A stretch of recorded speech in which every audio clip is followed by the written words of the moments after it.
Hello guys, this is me, Jimmy Pins Vlog. Ilang araw tayo dito ay nagpo-vlog para sa i-content natin. Pero bukas o mamaya, pilitin ko mai-vlog natin na yun yung para sa i-vlog natin para sa mga contact bukas or mamayang gabi kasi si Top Ronnie Senate TV Vlog kasi may kanina po ay nagbike siya sa Ayala at saka nagbike siya sa Ayala tapos ano po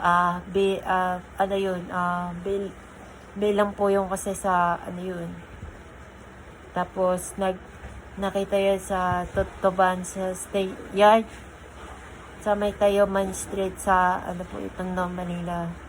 Kaya inuod kasi sa si Top Ronnie Senate TV Vlog. So abangan na talaga yung sa content yung video ni Top Ronnie Senate TV Vlog. So yun lang po guys.